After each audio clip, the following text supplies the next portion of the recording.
The building always slept before dawn. Halston Corporate Tower, 33 floors of glass and ego, shimmered faintly against the fog that rolled in from the bay.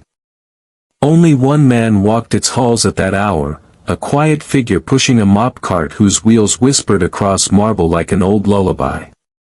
Elior Dane had learned to love silence. It was the one thing the world could not take from him. He started his shift at 4 a.m., long before the executives arrived with their lattes and Bluetooth calls. To them, the floors simply gleamed as if by magic. None noticed the man who made them so. Elior wasn't born to mop floors. Once, he'd taught high school physics in a small town 2 states over. He loved teaching, showing kids how motion, force, and friction dance together like a kind of invisible symphony. But when the state cut funding and his school shut down, Elior found himself holding a cardboard box of memories instead of a classroom key. The only job that would hire a 40-year-old teacher with no degree in marketable skills was janitorial work. At first, he told himself it was temporary. Then the months became years. His wife left, taking their son to her sister's house in Nevada. Elior didn't fight, he had no words left. The only thing that made sense anymore was rhythm: mop, twist, rinse, repeat. It was simple, predictable, clean. But even in routine, his mind refused to rest. When he saw how the mop handle bent awkwardly or how workers slipped on soap residue, his teacher's curiosity flared alive. He began tinkering in the supply closet during lunch breaks, using scraps from broken vacuums and discarded electric brushes. The closet became his laboratory. The other janitors called it Elior's junk cave. He didn't mind. Junk, to him, was only potential waiting for purpose. On his 3rd winter at Halston Tower, he built something different, a mop that could sense dirt using light reflection. It wasn't perfect, it squeaked and shivered like a frightened dog, but it worked. He called it Smart Mop 1.0. No one cared except Marla Quinn, the cafeteria cashier who always saved him a sandwich. "Why bother, Elior?" she asked one morning, watching him solder wires beside a bucket.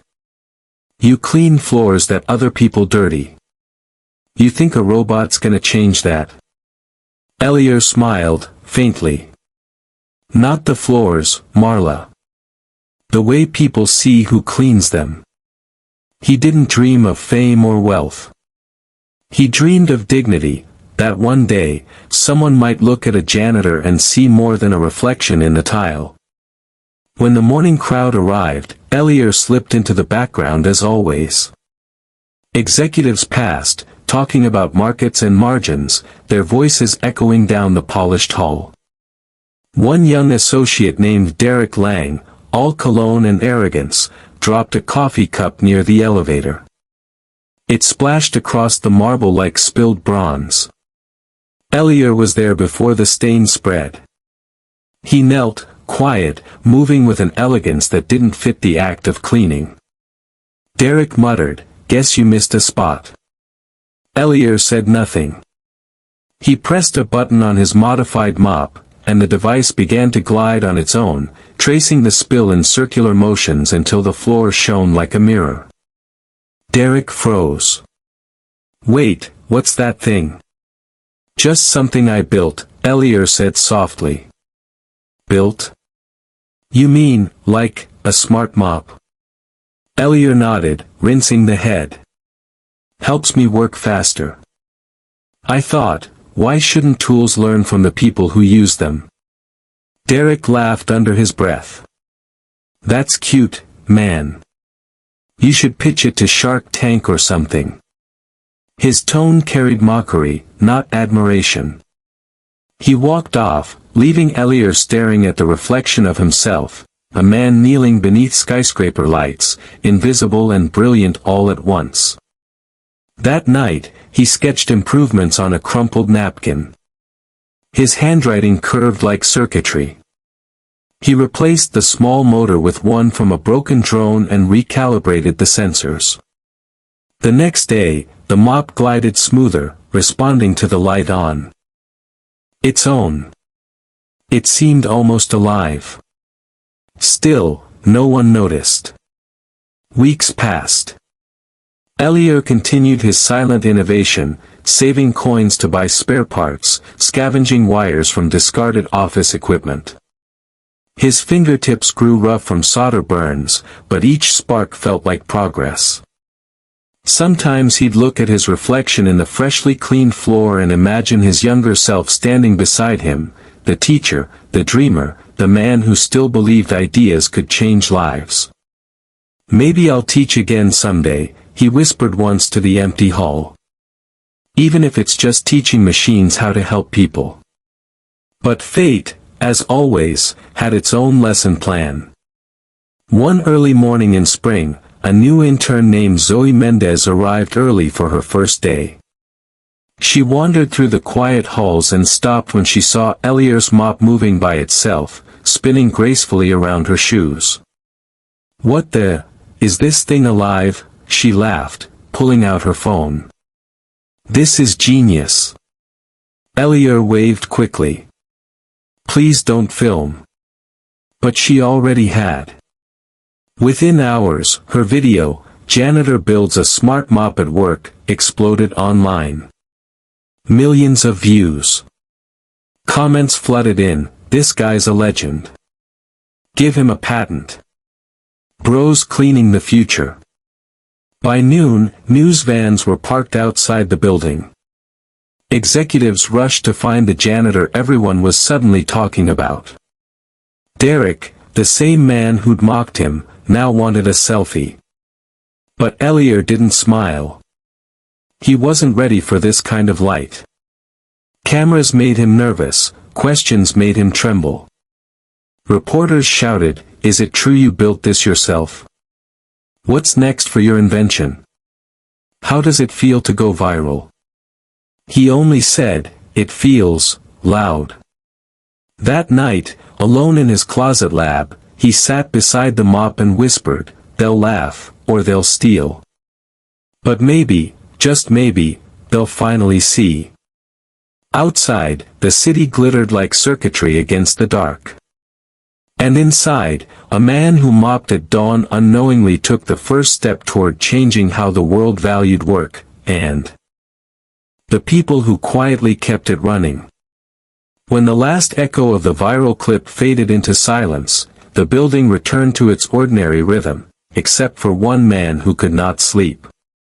Elior Dane sat on an overturned bucket in the janitor's closet, the hum of the fluorescent bulb above him trembling like an anxious heartbeat.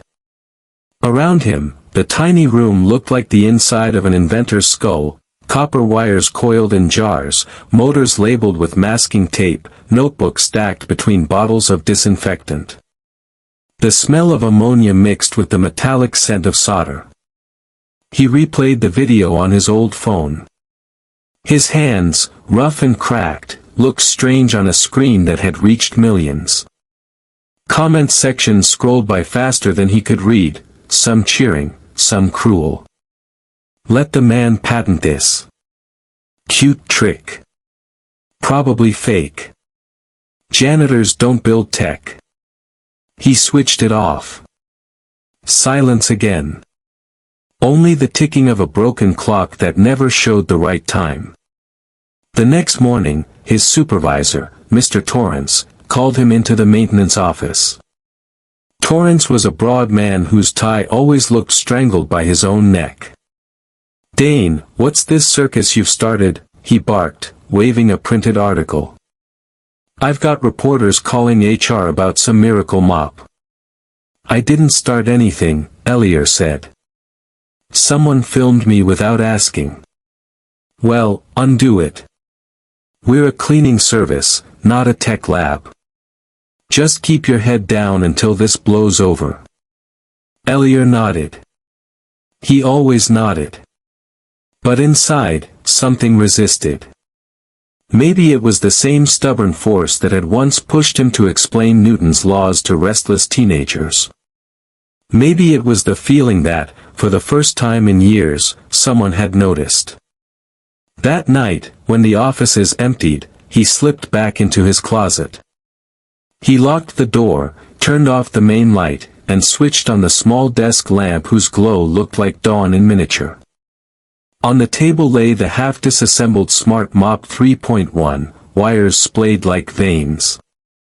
He whispered to it as though it were a student.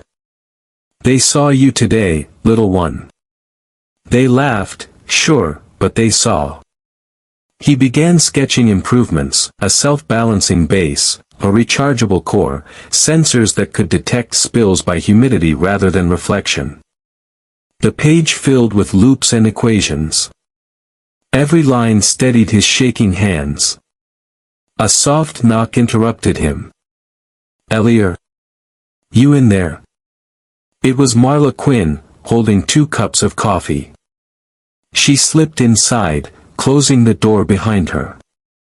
"You've got half the building talking about you," she said, smiling.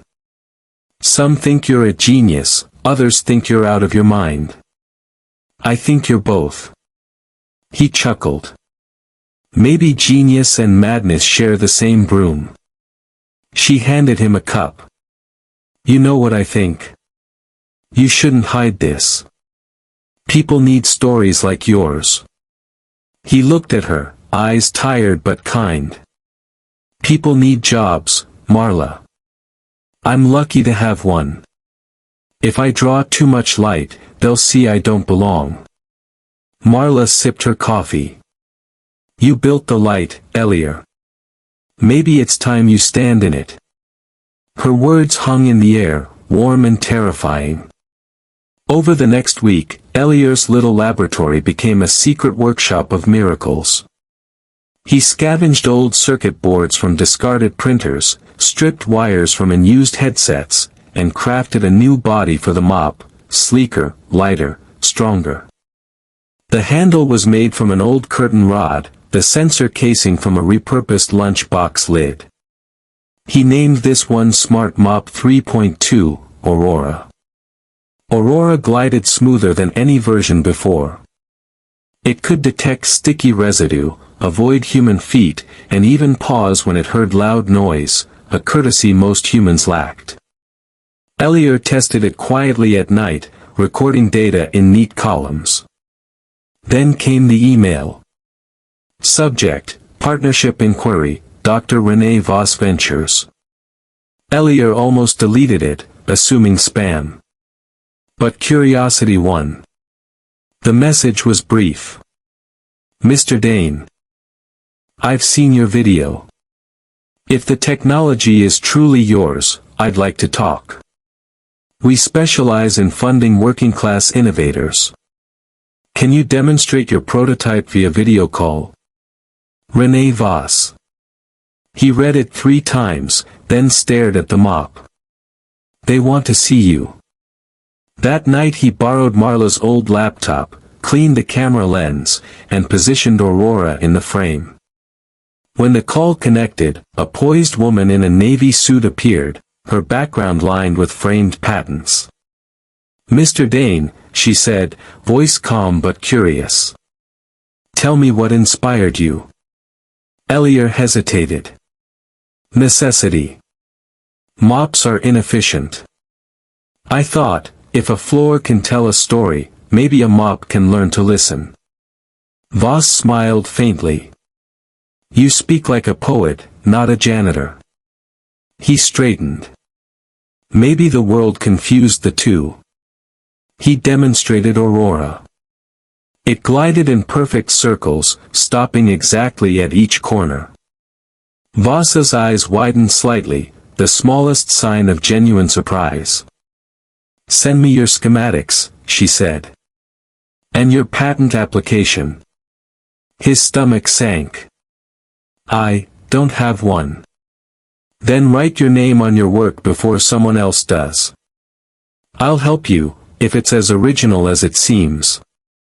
The call ended. For a long time he sat still, the cursor blinking on an empty document titled patent_draft_001. He didn't know where to begin. That's when Derek Lang walked by, peeking through the slightly open closet door. "Hey, Einstein. The TV people want you for an interview. Maybe you can mop the studio floor while you're there." Elior closed the door quietly. Let them laugh. He had blueprints to finish. As dawn approached, light filtered through the small frosted window, brushing against his notes. The closet looked less like a storage room now and more like the cradle of something extraordinary. He taped a handwritten sign to the wall above his desk. Innovation doesn't need permission. When his shift ended, he left the closet locked but glowing, wires breathing softly like the lungs of a sleeping dream. Outside, commuters hurried through the lobby, shoes clicking across floors polished by machines that no one had yet named famous. Elior walked out into the sunrise, a rolled-up blueprint under his arm, coffee in one hand, hope in the other. Tomorrow, he would send his designs to Dr. Voss. Tomorrow, the janitor who built miracles in a broom closet would step into the world's light, and it would never look at a mop the same way again. The morning the world truly noticed Elior Dane began with a single act of thoughtless curiosity. Zoe Mendez, the marketing intern whose video had caused that first flicker of attention, had returned to Halston Tower with a new phone, better camera, and a promise to herself, capture something viral every week. She didn't mean harm. In her world, every moment was potential content, and the janitor with the magic mop was her easiest subject. Elior had arrived early, as always. The lobby light still shimmered against marble like water. He was calibrating Aurora 3.2, running quiet tests before the offices filled with noise. The mop moved with astonishing grace, turning corners by itself, mapping reflections, adjusting pressure as it crossed tile to carpet. Zoe leaned on the mezzanine railing above and whispered, "This guy's a legend," then pressed record. From her angle, Elior looked almost mythical, alone under the glow, a man commanding machines with mere motion. She added a caption before posting. "Meet the janitor who invented a mop that cleans smarter than most CEOs." She hit upload. Down below, Elior had no idea that the video had already begun its journey through the veins of the internet, thousands of shares, reactions, duets. By noon, it had crossed platforms, then continents. Within hours, news vans parked outside Halston Tower. Headlines bloomed like wildfire. Custodian creates revolutionary cleaning robot. Blue-collar genius shocks tech world. Modern-day Tesla? Or just lucky? For Elior, it began as confusion. He noticed strangers waiting in the lobby, eyes wide, phones raised.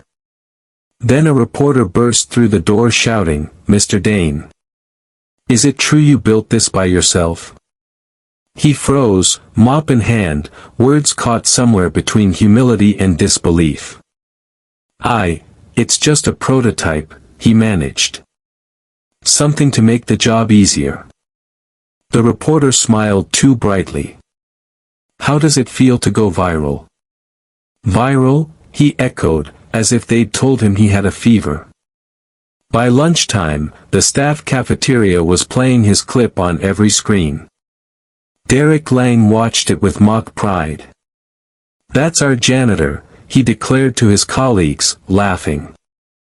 Who knew mops could trend? Some employees clapped when Elior passed. Others whispered. The janitor's closet, once ignored, now had a line of curious onlookers peeking in. Elior hated it. His private world, the small sanctuary of wires and notebooks, felt invaded. That evening, when he finally escaped the building, the street outside looked different. Banners on digital billboards flashed, the janitor engineer. Taxi drivers honked in greeting.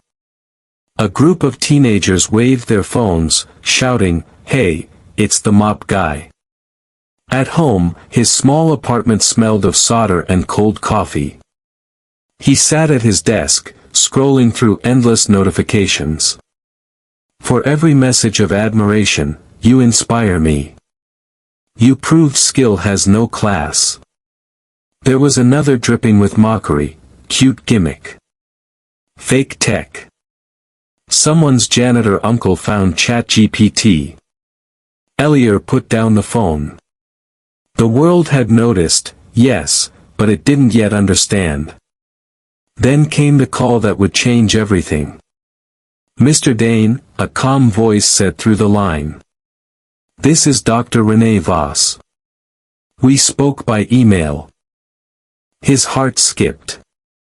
"Dr. Voss, I wasn't sure you'd actually." "I saw the clip," she interrupted gently. "You have no idea how many investors have already called me asking about your mop.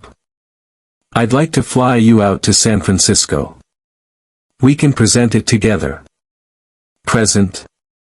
I'm no speaker, doctor." "You built something that speaks for itself," she said. "Let's show them." He agreed, though the thought terrified him. 2 days later, Elior found himself on a plane for the first time in 15 years.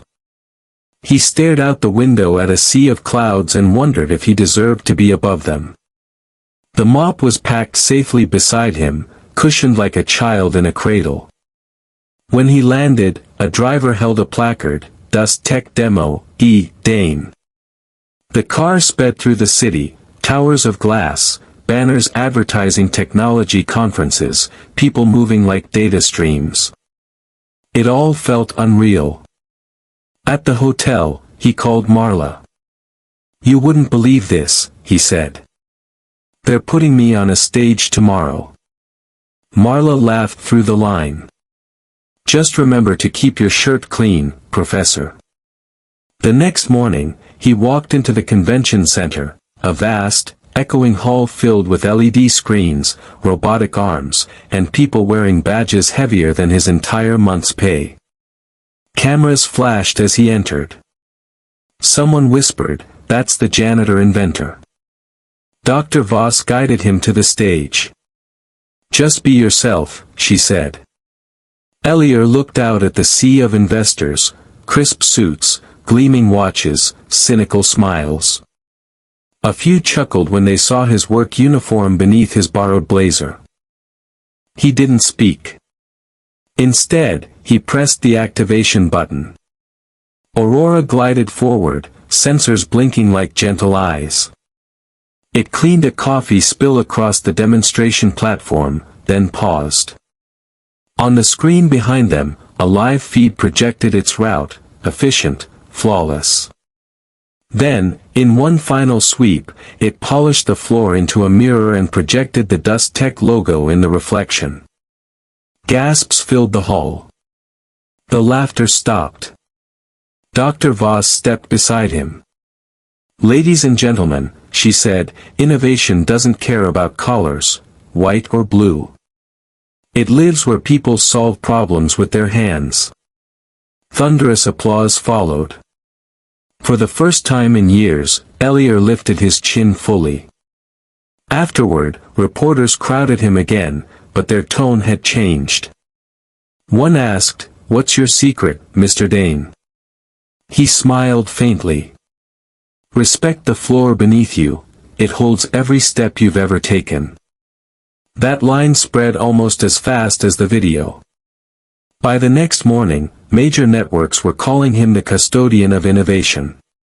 Back home, Halston Tower buzzed with pride. Torrance hung a small banner in the lobby, "Congratulations to our own Elior Dane." Derek tried to claim he'd been Elior's manager. But Elior didn't return immediately. He stayed in California for further meetings, learning about contracts and patents, worlds of jargon and sharp smiles. Dr. Voss guided him patiently, reminding him to breathe before signing anything. Late one evening, on the hotel balcony, he watched the city lights flicker like digital constellations. The phone in his pocket kept vibrating, offers, interviews, sponsorships. Yet all he could think about was the quiet of the broom closet, the sound of the mop's wheels whispering across tile. He whispered to the sky, "I hope I didn't lose myself in the shine." The jet descended through a layer of gold haze, revealing the glittering patchwork of Silicon Valley below, a place where dreams either caught fire or burned out completely. Elior Dane pressed his forehead to the window, watching the world that had once seemed impossibly far away. The sun turned the metal wings into mirrors, and for a moment, he saw his reflection looking back, half janitor, half inventor. When he stepped off the plane, Dr. Renee Voss was waiting at the gate, tall and immaculate in a navy coat that looked more like armor than clothing. She offered a brisk handshake and a genuine smile. "Welcome to California, Mr. Dane. You've already caused more noise than half the startups here." "I didn't mean to," he said. "Good," she replied. "The ones who mean to usually have nothing worth saying." The drive to the conference center was a blur of glass towers, electric cars, and billboards that screamed innovation in neon fonts.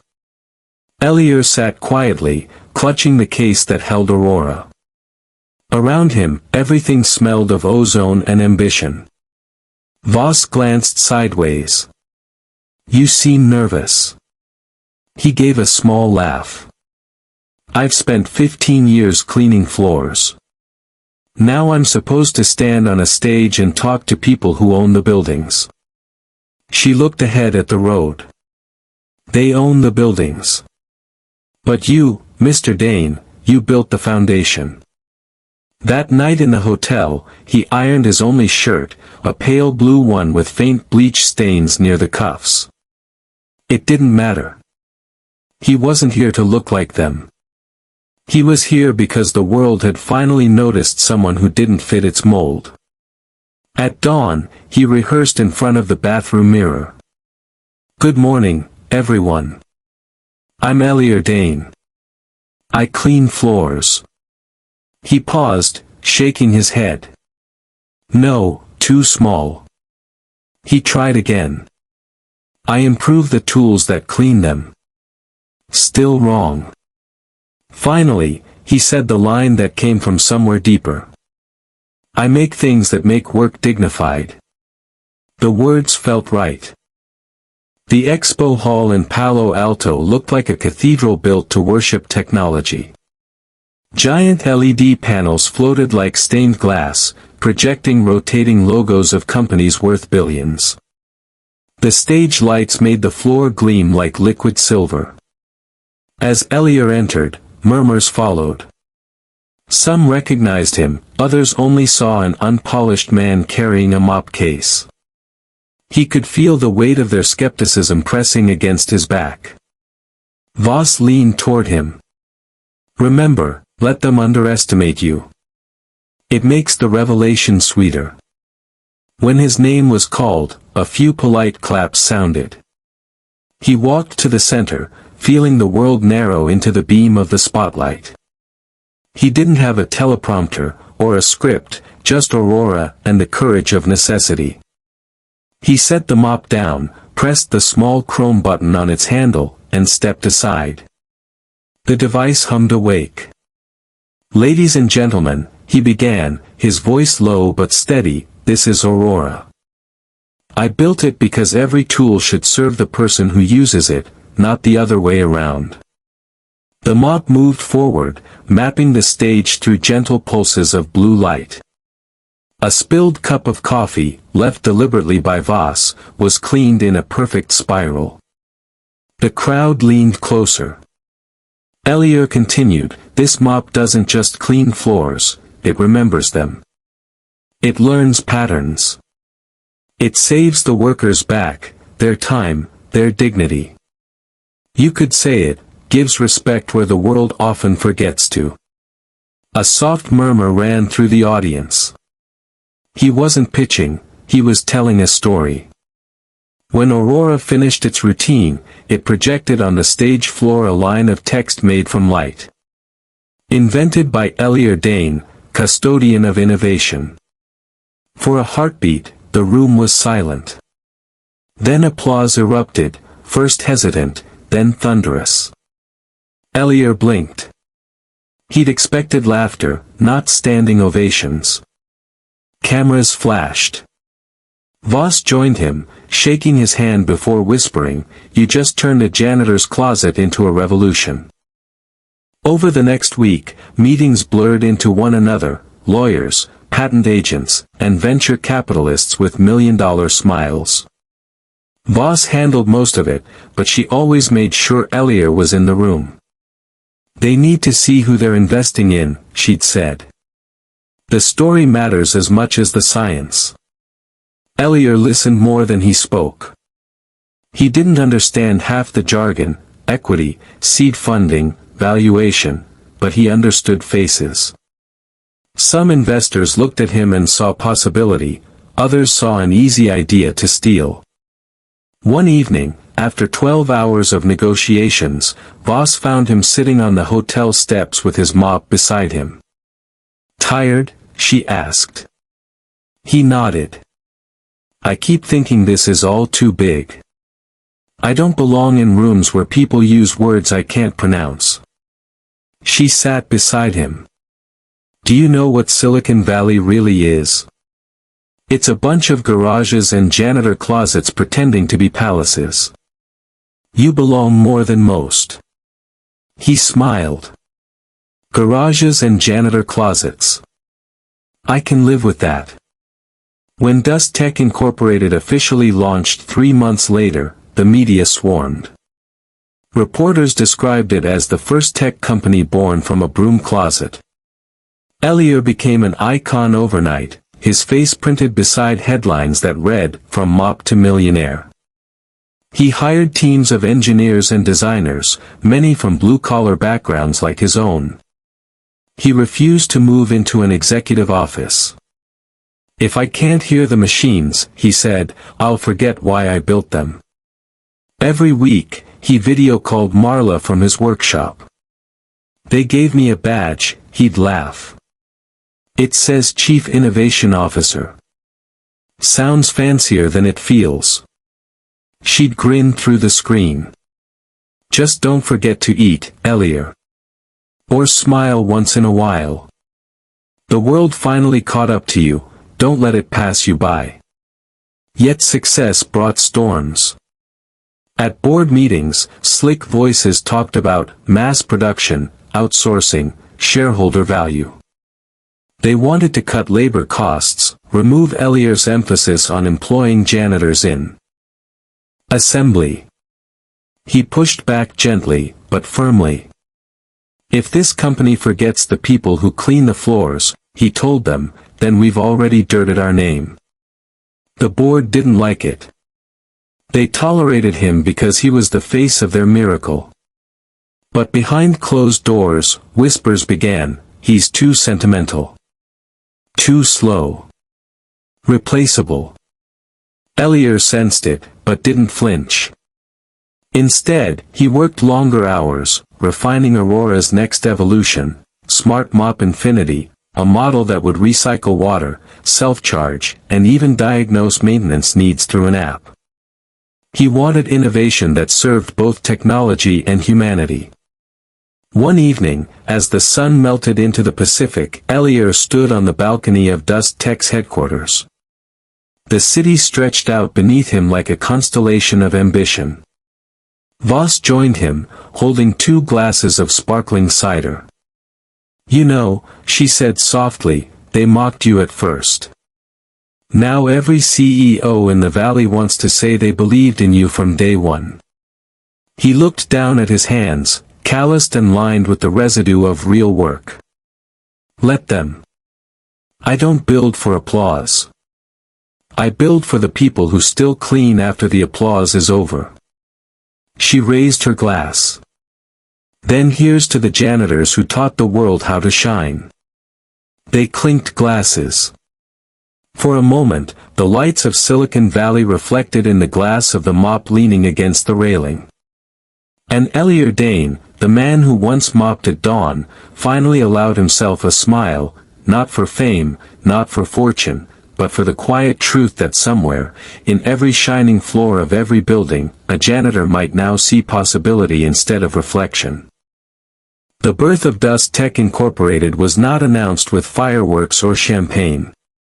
It began quietly, in a former warehouse on the outskirts of Palo Alto, where the air still smelled faintly of oil and ambition. Dr. Renee Voss stood beside Elior Dane as a contractor removed the final, for lease, sign from the front gate. "Congratulations, Mr. Dane," she said, her voice carrying both pride and warning. "From this moment on, you're not just the janitor who built a mop. You're the founder of a company." Elior nodded, staring at the building. The sign on the facade now gleamed in brushed aluminum. Dust Tech Incorporated. Innovation in the hands that clean. He'd insisted on the tagline himself. Inside, the warehouse buzzed with new life. Engineers and interns unpacked crates, rolling out prototype parts and computers. A faint smell of solder filled the air, the scent of progress. Elior moved through the chaos with calm precision, sleeves rolled up, helping a young technician reassemble a motor housing. "Sir, you don't have to do that," the engineer said, startled. Elior smiled. "If I can't understand what keeps the machine alive, I don't deserve to run the company that builds it." That became the first of many Eliorisms quoted in magazines. Journalists loved him, the humble genius, the man who went from mop bucket to boardroom. But the story they told was shinier than the truth. Behind the headlines, Elior still carried the habits of a janitor: early mornings, quiet nights, methodical care. He never moved into the glass-walled executive office Voss had arranged. Instead, he set up his desk beside the assembly line. "Proximity keeps humility alive," he told her. Within 6 months, Dust Tech released the Aurora Home Series, a sleek, smart cleaning device that connected to a phone app. It sold out in 3 days. Hotels and hospitals began placing bulk orders. The company's valuation tripled overnight. Reporters wanted sound bites. Investors wanted control. But Elior wanted purpose. He proposed something radical: a hiring program for janitors, custodians, and cleaning staff who had lost jobs to automation. He called it the Rebuild Initiative, training them to work as assemblers, testers, and field technicians. At the press conference, a reporter scoffed, "You're replacing janitors with machines, and now you want to hire them back." Elior looked at him calmly. "I'm not replacing them," he said. "I'm giving them new tools. The mop isn't the enemy, ignorance is." The clip went viral again, but this time the laughter had turned into applause. Yet not everyone at Dust Tech believed in his vision. The board, composed of investors and early backers, grew restless. At one meeting, a man in a charcoal suit, Lawrence Pike, the lead investor, tapped his pen impatiently. "Mr. Dane," Pike said, "your philosophy is admirable, but philanthropy doesn't scale. If we focus on margins, we could triple profits within a year." Elior folded his hands. "And what would we lose?" "Sentiment," Pike said.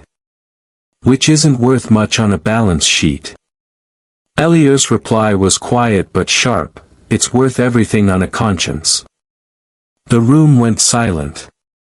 Voss smiled faintly, she'd seen this coming.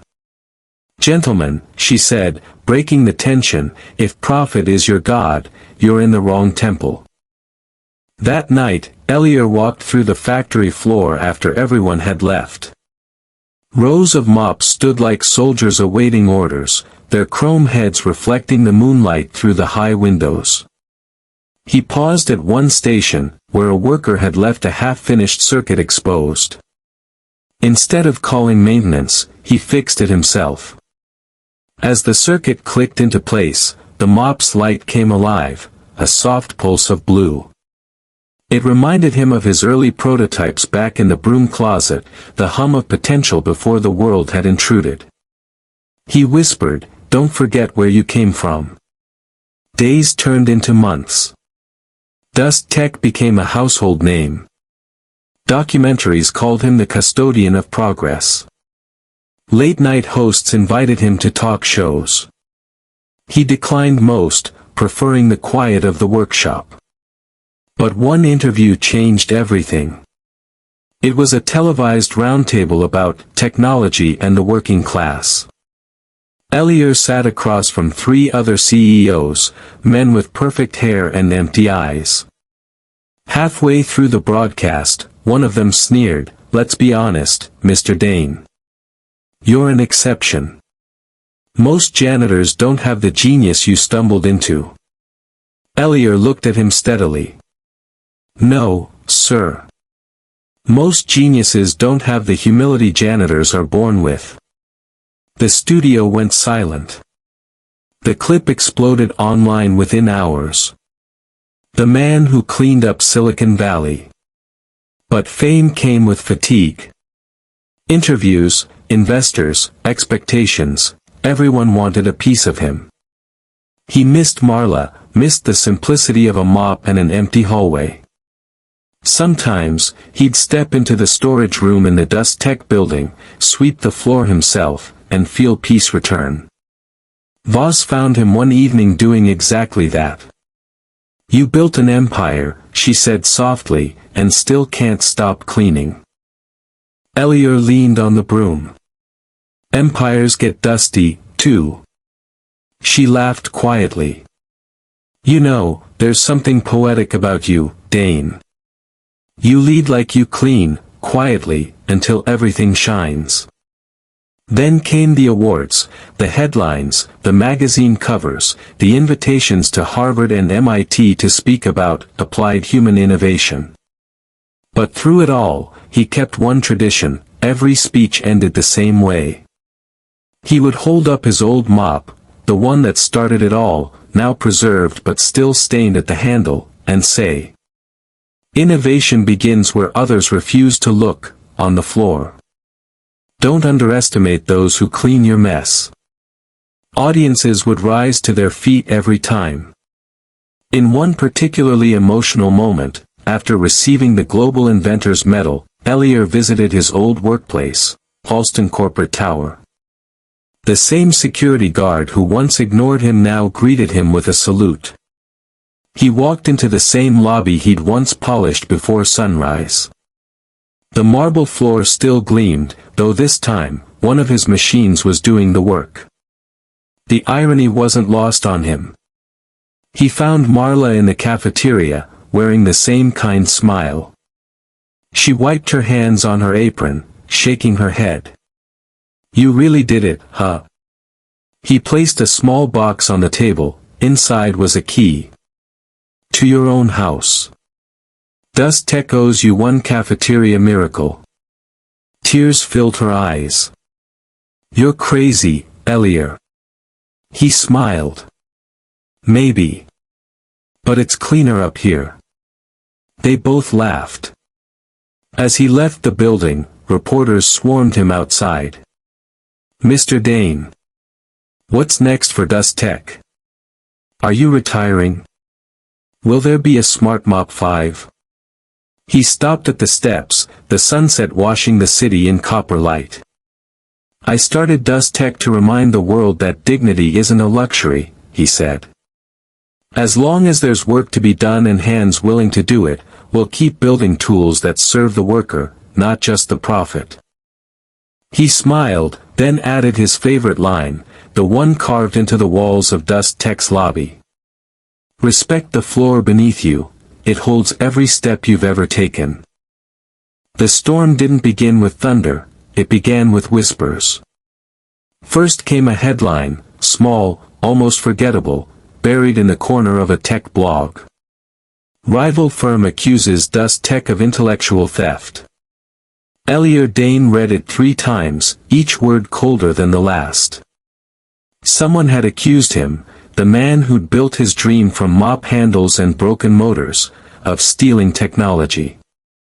The article claimed that Dust Tech's designs were plagiarized from a prototype filed earlier by Cleantech Robotics. It was absurd. Elior had never even heard of them. But lies spread faster than truth. Within a week, it was everywhere: television debates, podcasts, late-night mockery. The same hosts who once called him the custodian of innovation now joked, maybe he polished up someone else's idea. Inside Dust Tech, the mood soured. Investors grew cautious. Orders were delayed. Employees whispered in corners, glancing at Elior like he carried contagion. Dr. Renee Voss barged into his workshop one morning, her heels echoing like warning bells. "They've filed a lawsuit," she said bluntly. "Patent infringement. They're claiming your original designs matched theirs by 82%. Elior's voice was quiet but firm. "That's impossible." "I know," she said. "But impossibility doesn't matter when the media wants blood." He felt the walls closing in. The workshop, once his sanctuary, now felt like a cage. Aurora's prototypes stood lined up on the bench, silent witnesses to his integrity. "I built these," he whispered, tracing a finger along a metal frame. "Every screw, every wire. I can still feel the burn marks on my fingers." Voss sighed. "Truth doesn't always win, Elior. Sometimes it just survives." Days blurred into depositions and documents. The rival company's lawyers were sharks, smiling predators in designer suits. They presented graphs, patents, technical jargon twisted into traps. At one hearing, a lawyer asked, "Mr. Dane, do you have proof that you built the Smart Mop independently?" Elior reached into his bag and pulled out a small, battered notebook, the one from his janitor closet days, pages smudged with grease and dust. "This," he said softly, placing it on the table. "These are my blueprints. Drawn when I couldn't afford paper better than cafeteria receipts." The courtroom was silent for a long moment. The lawyer adjusted his tie and said, "That will need authentication." Of course it would. Back at Dust Tech headquarters, the pressure mounted. The board convened emergency meetings without him. Funding froze. Headlines screamed, "Dust Tech on the brink." Some employees began quitting. A few engineers leaked snippets of confidential data online, either for money or revenge. The empire that Elior had built on dignity was cracking under greed. One night, unable to bear the noise, he returned to the old Halston Tower, the place where it had all begun. The building was half empty now, renovations underway. But the janitor's closet was still there, untouched. He unlocked it, the same squeak in the hinge greeting him like an old friend. The smell of cleaning agents and metal filled his lungs. On the wall, faint pencil marks still showed where he'd measured motor lengths. He sat down on the overturned bucket, placed his head in his hands, and whispered, "Maybe I wasn't meant for their world." A soft voice answered from the doorway. "You were meant for the world that needs you, not the one that uses you." It was Marla. She stepped inside, holding 2 cups of coffee, just like old times. He looked up, weary-eyed. "Everything I built is falling apart." She set the cup beside him. "No, Elior. You're just cleaning up a bigger mess this time." He laughed weakly. "You always find a way to make ruin sound poetic." "Because you're not ruined," she said gently. "You're being tested." Her words reignited something small but indestructible inside him. The next day, he returned to Dust Tech early, before sunrise, like the man he once was. He entered the research lab and gathered his team. Many looked uncertain, others ashamed. He didn't shout, he simply said, "If you're here to build machines that clean floors, you're missing the point. We're here to clean systems, to prove that honesty still works, even when it's hard." One by one, heads lifted. Silence gave way to resolve. Together, they began rebuilding, not the PR image, not the stock value, but the heart of the company. They traced the stolen code, uncovered proof of hacking from clean tech servers, and documented every timestamp from Elior's original files. The evidence was undeniable. When Voss saw the final report, she smiled grimly. "Looks like the janitor just swept up the truth." In court, Dust Tech presented the findings. The rival firm's executives paled as the digital trail unfolded: stolen schematics, falsified patents, bribed consultants. By the end of the hearing, the judge dismissed their case entirely.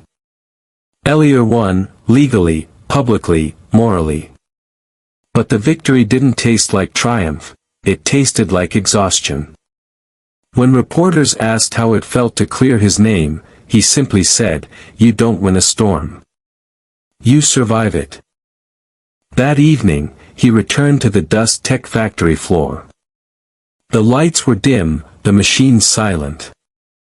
He walked between rows of finished mops, each reflecting a glint of his weary face. He thought about how easily success could turn hollow, how quickly applause could drown out purpose. Then he remembered Marla's words, "You're cleaning up a bigger mess this time." He picked up a prototype mop, turned it on, and watched it move across the floor, tracing circles of quiet light. "That's the spark," he murmured. "Not the fame. The work." Dr. Voss appeared in the doorway. "They'll write about you again," she said softly. "This time as the man who fought back." He shook his head. "Let them write what they want. I'll keep doing what I do best." She smiled. "Cleaning. Building," he said. "But first, cleaning." They both laughed, tired, human laughter, the kind that rises only after surviving a storm. Outside, the rain began to fall, not as a threat this time, but as renewal. It drummed softly on the roof of the factory like applause from heaven itself. Elior stepped out beneath it, tilted his face to the sky, and whispered, "As long as there's dirt in the world, there'll be something worth fixing." And with that, the janitor who had once mopped at dawn walked back into the glow of his own creation, a man made not by fortune, but by the fire he refused to let die. The rain had stopped by morning, leaving the streets of San Francisco shining like liquid glass. From the windows of Dust Tech headquarters, sunlight spilled across a skyline that looked newly washed, freshly alive, as if the world itself had been mopped clean. For Elior Dane, the storm was finally behind him. But peace wasn't enough. He had endured humiliation, lawsuits, and sleepless nights, and now he wanted to turn all of it into something bigger than vindication. When Dr. René Voss entered his office, he was hunched over a sketch pad again, sleeves rolled, face illuminated by the pale blue glow of Aurora's latest prototype. "You're supposed to be resting," she said gently. Elior smiled. "I've had enough rest to last a lifetime. It's time to build something new." "What this time?" He turned the sketch toward her, a sleek, self-charging, eco-friendly machine labeled Smart Mop Infinity. "This one won't just clean floors. It'll clean consciences. Every part will be made from recycled materials, and every unit will be assembled by former janitors." Voss studied the design: curved lines, solar-assisted batteries, biodegradable components. It's ambitious, she murmured. So was teaching a mop to think, he replied. She gave a knowing nod. Then let's show the world. 2 months later, Dust Tech received an invitation to the Global Tech Symposium in Geneva, the world's largest innovation expo, broadcast to nearly every continent. It was the same stage where giants like Tesla, Microsoft, and Toyota had unveiled revolutions. Voss hesitated at first. That's a battlefield of egos, she warned. All the better, said Elior. The floor could use a good cleaning. The Palais des Nations was electric with anticipation. Holographic banners floated above marble corridors, each promising the future, AI that feels, cities that think, machines that dream. And then there was Elior, a man in a simple gray suit, carrying a modest briefcase. Other inventors arrived flanked by entourages. He walked alone, with quiet eyes and an unshakable purpose. Backstage, he watched as the CEO of a robotics conglomerate demonstrated an automated home cleaner worth billions. The audience clapped politely, though their faces were tired, the same polished promise, the same lifeless pitch. When his turn came, the announcer's voice echoed. Next, please welcome Elior Dane, founder of Dust Tech Incorporated, the man once known as the janitor of Silicon Valley. A murmur rippled through the audience. Cameras zoomed in. Some smiled in recognition, others smirked, waiting to be amused. Elior walked to the center, placed his briefcase on the floor, and opened it. Inside lay a small device, polished but unpretentious. This, he said quietly, is Smart Mop Infinity. It uses solar charging, water recycling, and AI pattern learning to clean without wasting a single drop or watt. But that's not its real innovation. He paused. The audience leaned in. It was built by hands that the world once ignored, janitors, custodians, and cleaners who lost their jobs to the very machines we worship. Dust Tech hired them, trained them, and gave them stock ownership. This isn't just technology, it's justice that works. The mop came alive, gliding across the stage. As it moved, it projected data into the air, carbon saved, water purified, energy recycled. Then the light shifted, and on the polished floor appeared a glowing inscription. Respect those who clean your mess. For a few long seconds, there was only silence, deep, reverent silence. Then someone stood. Applause erupted. Reporters scrambled to capture every angle. The crowd didn't just clap, they rose to their feet. It wasn't just a demo. It was redemption made visible. By the next morning, Smart Mop Infinity had become the most discussed invention on the planet. News outlets ran the headline. Janitor turned inventor redefines the future of work. Orders flooded Dust Tech's website faster than servers could process them. Governments called about sustainability partnerships. Environmental foundations pledged funding. But more importantly, Elior began receiving letters, thousands of them, from janitors, maids, custodians, and blue-collar workers across the world. You made us visible. My daughter says I'm an inventor now, too. Thank you for giving dignity back its name. He read each one. And with every line, the weight on his heart lightened. A week later, he was invited to address the World Innovators Summit, a televised event broadcast to billions. Dr. Voss handed him a sleek speech folder, but he pushed it back. No scripts, he said. I'll speak from where I started. When the spotlight hit him, he carried no device, no prototype, only his old, scarred mop. The same one that had cleaned countless corporate floors years ago. He held it up for the cameras and said, This mop once defined me. They called me a janitor, as if that meant I could never build, never dream, never lead. But what they forget is that invention doesn't start in boardrooms. It starts wherever someone looks at a problem and says, there must be a better way. He placed the mop on the floor beside him, straightened his posture, and continued. Dust tech was never about machines. It's about people, the ones who rise before dawn, who work unseen, who polish the world so others can see their reflection. To those people, I say, your hands are not small. They hold the future. When he finished, the audience stood again, not with fanfare, but with the kind of applause that carried gratitude. Some wiped tears. Even the rival CEOs nodded in respect. That night, as Elior walked along the lake outside the conference hall, the water reflected the stars like 1,000 tiny sparks. Voss joined him, her voice soft. You realize, she said, you've started a movement. Every corporation in this city is re-evaluating its ethics because of a janitor with a mop. He smiled faintly. Then maybe it was worth getting my hands dirty. She laughed. You always did your best work that way.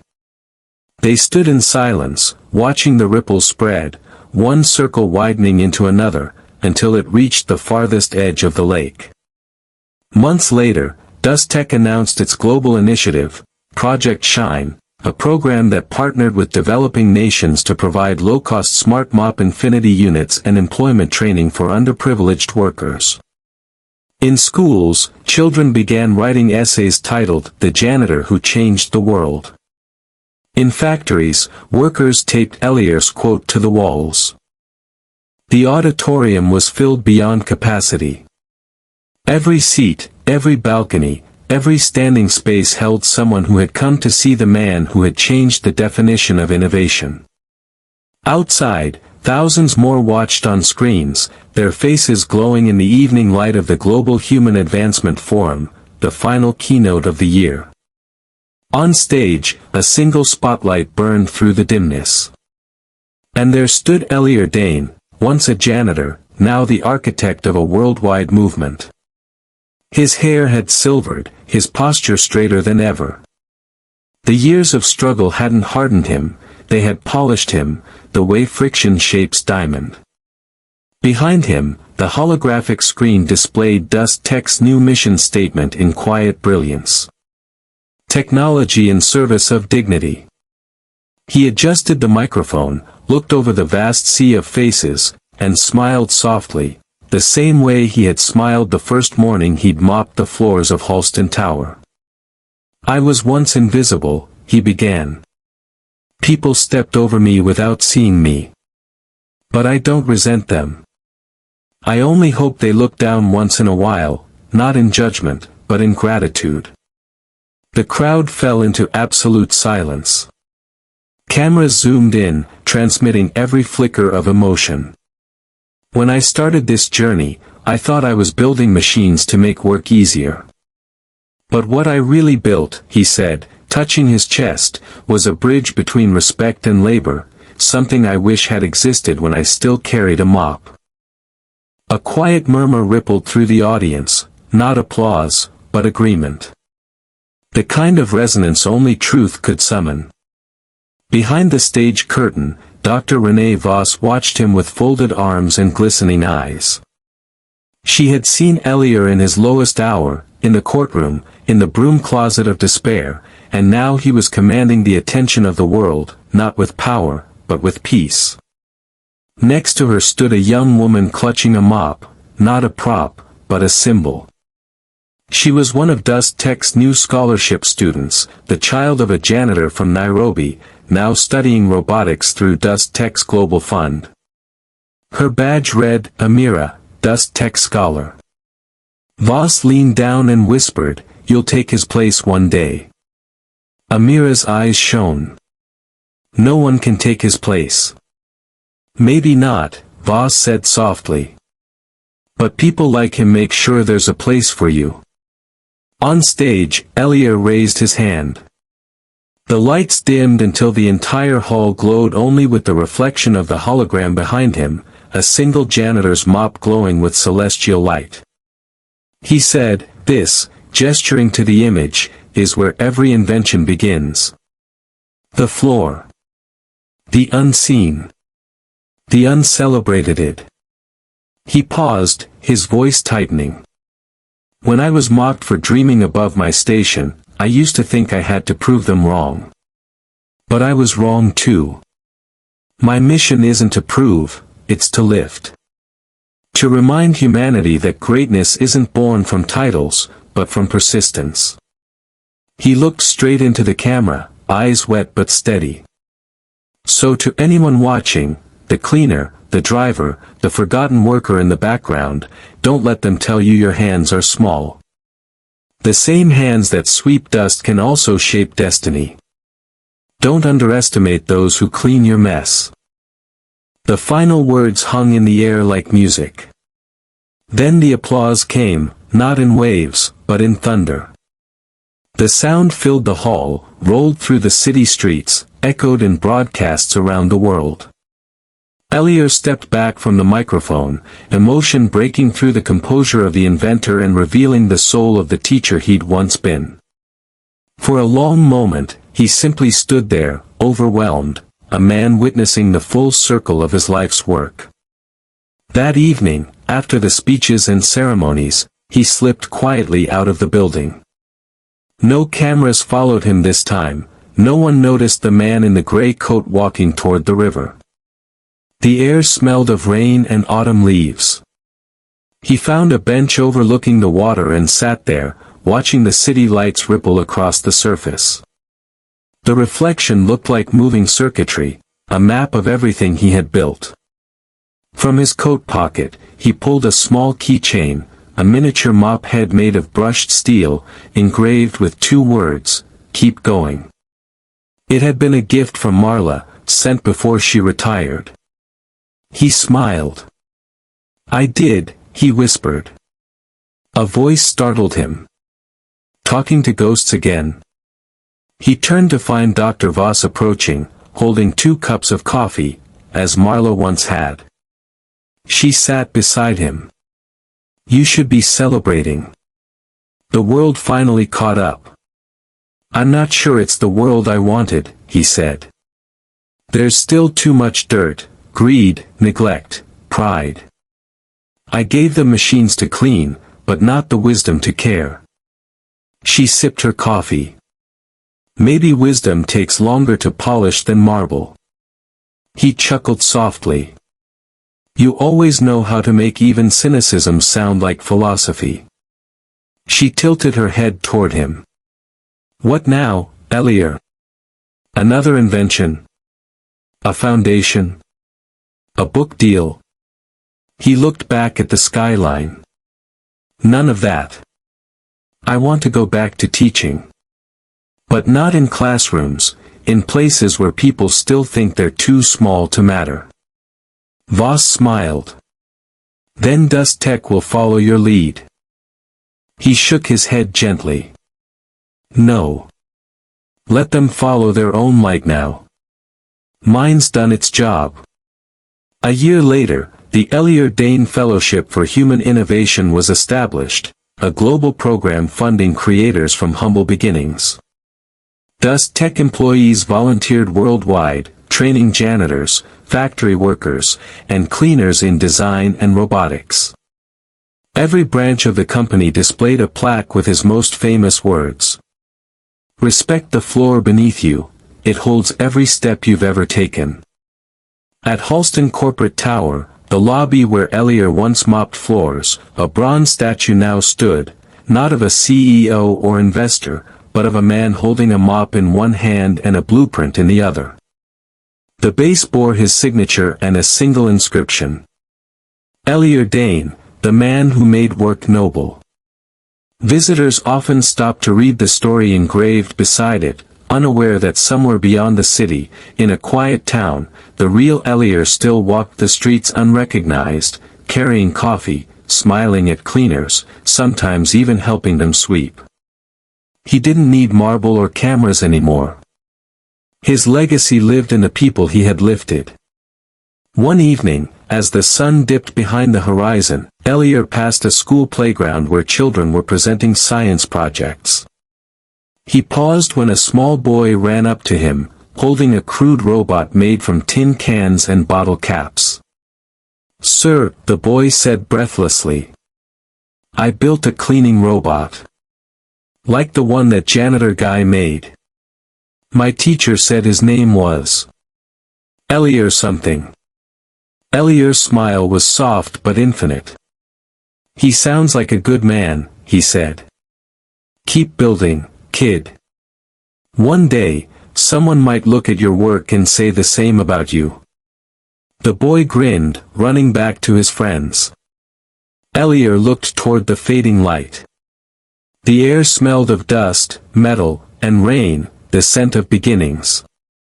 He closed his eyes and whispered, as if to the world itself. "Every mess is just the start of something clean."